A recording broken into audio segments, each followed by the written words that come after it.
बेवफा एसडीएम को मिला सबसे बड़ा धोखा। आशिक के दूसरी लड़की से भी संबंध। अब कह रही है आलोक मुझे माफ कर दो। आशिक का भी जब निकला अफेयर तो भड़क गया ज्योति का गुस्सा। आलोक ने कहा जैसे के साथ हुआ तैसा भगवान ने कर दिया न्याय। खतरे में आई मनीष दुबे की नौकरी, ज्योति का भी बर्खास्त होना तय। योगी का बड़ा आदेश, आलोक को मिल गया न्याय। ऐसे ही नहीं कहा जाता है कि भगवान के घर देर होती है लेकिन अंधेर नहीं होती। ज्योति मौर्य अपने पति के साथ धोखा कर सोच रही थी कि उनके साथ भला हो जाएगा, लेकिन अब जब बहुत बड़े राज का पर्दाफाश हो गया है तो उनके पैरों तले जमीन खिसक गई है। उन्हें अब कुछ सूझ नहीं रहा है कि आगे क्या करें। आलोक को तो पहले ही धोखा दे चुकी हैं, बेवफाई कर चुकी हैं। ऐसे में अब उनके पास वापस लौटने का कोई रास्ता नहीं बचा है। जबकि जिसे वो अपना सबसे जिगरी समझती थी, जिसे वो अपनी जान समझती थी, जिसे वो अपना हस्बैंड बनाने की सोच रही थी, उसी ने ज्योति मौर्य के साथ खेल कर दिया। ज्योति मौर्य और आलोक की शादी 2010 में हुई थी। तब आलोक को यही लग रहा था कि उनकी जिंदगी शान से गुजर जाएगी, क्योंकि उनकी बीवी उन्हें काफी ज्यादा समझती है। आलोक और ज्योति के बीच शादी के बाद रिश्ते भी बहुत अच्छे थे। ज्योति ने पढ़ाई के लिए आलोक को मनाया था। तब आलोक अपने घर वालों से लड़ गए थे और ज्योति की पढ़ाई का खर्चा अपनी कम तनख्वाह में भी उठा रहे थे। आलोक मौर्य ने ज्योति के पीछे अपनी पूरी जिंदगी लगा दी थी ताकि किसी भी सूरत में वो अधिकारी बन पाए और उनका नाम रोशन हो सके। आलोक का सपना भी पूरा हो गया और ज्योति मौर्य एसडीएम बन गई। लेकिन उनके एसडीएम बनने के बाद आलोक के अच्छे दिन शुरू होने की बजाय बुरे दिन शुरू हो गए। आलोक के मुताबिक नौकरी लगने के बाद धीरे धीरे उन्हें ज्योति ने साइडलाइन करना शुरू कर दिया और गैर मर्दों के साथ बातचीत करनी शुरू कर दी।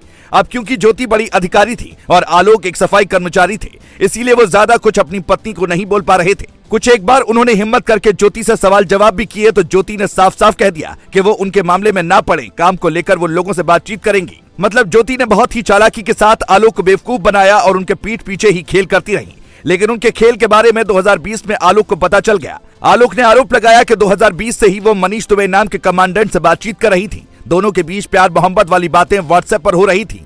यानी 2020 के बाद ज्योति मौर्य ने धीरे धीरे ही सही आलोक के साथ बेवफाई करनी शुरू कर दी।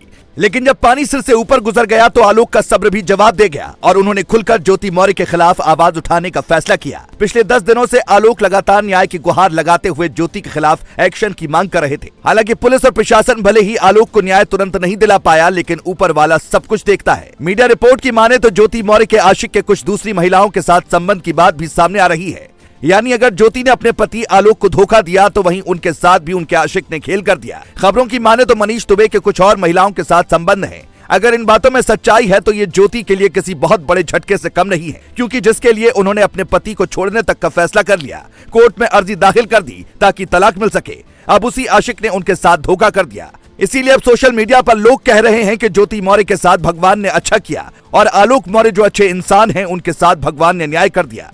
अब ज्योति मन ही मन पछता रही होंगी और सोच रही होंगी कि उन्होंने आलोक जैसे नेक इंसान के साथ धोखा करके बहुत गलत किया। लेकिन एक कहावत है कि तब पछताए होत का जब चिड़िया चुग गई खेत। दोस्तों, आपका क्या मानना है? अगर ज्योति आलोक से माफी मांगे तो क्या उन्हें माफ कर अपना लेना चाहिए? इस पर अपनी राय जरूर दें। Bureau report.